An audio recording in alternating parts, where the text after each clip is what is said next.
사랑하는 우리 유년부 초등부 친구들 반갑습니다. 자, 우리 오늘도 다시 만나게 됐는데 오늘은 다니엘서 4장 말씀을 함께 살펴봅니다. 우리 말씀 들어가기 전에 이거 한 가지 기억하고 들어갔으면 좋겠습니다. 그건 바로 겸손한 마음을 가져라 라는 하나님의 말씀이에요. 우리 다니엘서 4장을 통해서 우리에게 알려주시는 말씀이기도 합니다. 자, 그러면 다니엘서 4장 무슨 얘기가 나오는지 함께 살펴볼까요? 다니엘서 4장에는 느부갓네살 왕이 꾼 또 하나의 꿈 이야기가 나옵니다. 우리 앞서서 들었던 대로 고대 근동 지역에서는 이 왕이 꾸는 꿈에는 특별한 계시나 예언이 담겨져 있다고 믿었습니다. 그래서 느부갓네살은 이번에도 자기가 꾼 꿈이 무슨 뜻인지 알기 위해서 사람들을 불러 모았습니다. 바벨론에 똑똑하다는 사람들, 자기가 미래를 안다고 말하는 점쟁이들을 다 불러 모아서 물어봤지만 그 누구도 제대로 대답하지 못했어요. 그래서 느부갓네살은 이번에도 하나님의 사람 다니엘을 부릅니다. 느부갓네살 왕은 자기가 꾼 꿈의 내용을 다니엘에게 다 말해줬어요. 꿈의 내용은 이랬습니다. 이 땅 한가운데 커다란 나무가 하나 서 있었습니다.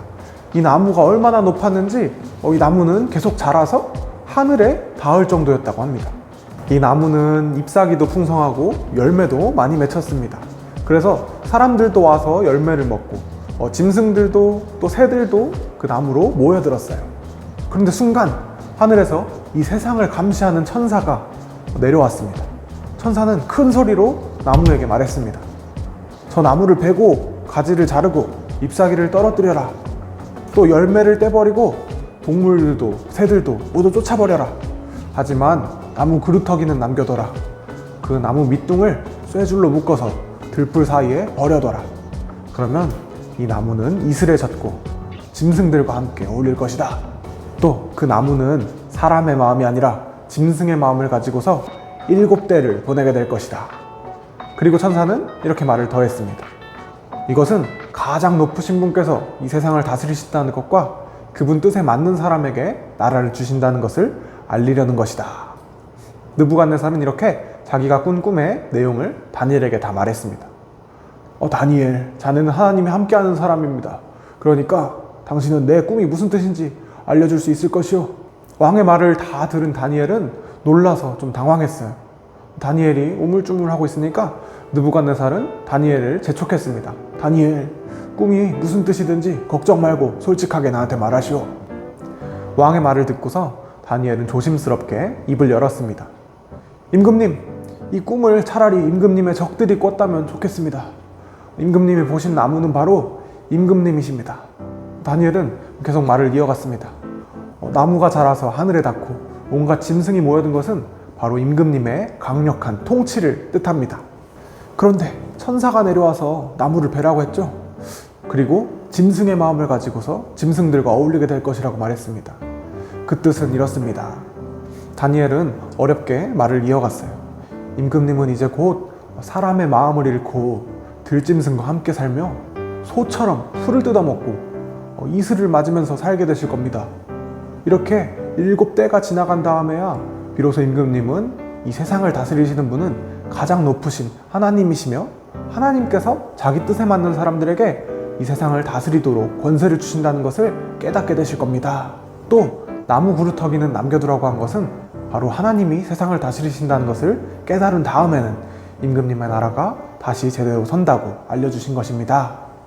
다니엘은 그 다음에 진심 어린 마음으로 느부갓네살에게 이렇게 충고했어요. 임금님, 부디 나라를 정의롭게 다스리시고 하나님께 죄를 회개하세요. 그리고 가난한 백성들에게 자비를 베푸세요. 그러면 임금님의 영광이 계속될지도 모릅니다. 이렇게 말하고서 다니엘은 돌아갔습니다. 느부갓네살은 이 다니엘의 해몽을 들었지만 다니엘의 말처럼 하나님의 뜻대로 살지는 않았어요. 느부갓네살은 그냥 평소처럼 지냈습니다. 그러다가 꿈을 꾼 지 1년이 지난 어느 때였어요. 느부갓네살 왕은 자기 궁전에서 산책하면서 혼잣말로 이렇게 중얼거렸습니다. 나의 이 나라를 보아라. 이 위대한 바벨론을 봐라. 내 권세, 내 능력, 내 영광이 넘치는구나. 그런데 느부갓네살이 미처 말을 다 끝내기도 전에 하늘에서 목소리가 들렸습니다. 느부갓네살아, 너의 권세가 너에게서 떠났다. 너는 사람의 마음을 잃고 들짐승과 함께 살면서 소처럼 풀을 뜯어먹고 살 것이다. 그리고 7대가 지난 후에야 하나님이 세상을 다스리신다는 것을 깨닫게 될 것이다. 그 순간에 느부갓네살에게는 정신질환이 찾아왔어요. 느부갓네살은 제대로 생각하는 능력을 잃어버리고 자기 자신을 소라고 믿었어요.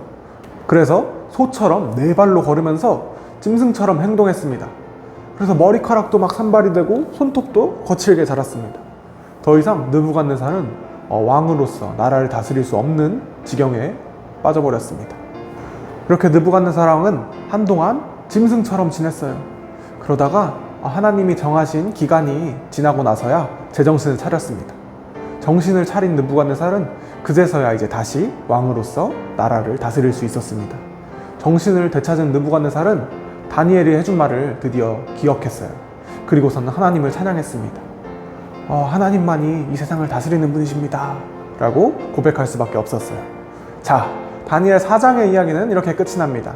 다니엘 4장은 하나님이 모든 것을 다스리시는 분이라는 사실을 우리에게 알려주십니다. 느부갓네살은 왕이었어요. 그것도 당시에 세계에서 가장 크고 가장 강하고 가장 부자 나라인 바벨론의 왕이었습니다. 느부갓네살은 온 세상이 자기 것이고 모든 것을 자기 마음대로 할 수 있다고 생각했을 거예요. 세상 모든 사람은 다 자기 아래에 있다고 생각했을 겁니다. 이렇게 스스로 높아지고 남을 깔보는 마음을 우리는 교만이라고 합니다. 그런데 교만은 바로 하나님이 가장 싫어하시는 죄 중에 하나예요. 하나님은 우리가 스스로 높아지고 남을 낮추는 교만한 사람이 되기를 원치 않으세요. 교만의 반대말은 겸손이에요. 겸손은 하나님 앞에서 저는 부족하고 연약한 사람입니다. 그래서 하나님의 도우심이 필요합니다 라고 자기를 낮추고 하나님을 높이는 마음이에요. 하나님은 느부갓네살이 겪은 일을 통해서 우리에게 교만해서는 안 된다고 알려주고 계세요. 모든 것을 다 가진 것 같았던 느부갓네살은 하나님께 회개하고 정의롭게 나라를 다스리라는 다니엘의 말을 듣지 않고 자기 마음대로 교만하게 살았습니다. 그리고 정신질환을 얻고 스스로 소라고 생각하는 병에 걸린 다음에야 교만한 마음을 버릴 수 있었습니다. 우리는 느부갓네살처럼 돼서는 안 됩니다. 우리가 가진 것이 많고 아는 것이 많다고 해서 하나님을 잊어버리고 스스로를 높이고 남을 깔보는 교만에 빠진다면 하나님은 우리를 낮추실 거예요. 하나님은 스스로 높아지는 교만한 사람은 낮추시고 스스로 낮아지는 겸손한 사람은 높여주십니다. 우리 친구들도 오늘 들은 다니엘 4장 말씀을 잘 기억해서 하나님 앞에서 항상 겸손한 사람이 되기를 예수님의 이름으로 소망합니다.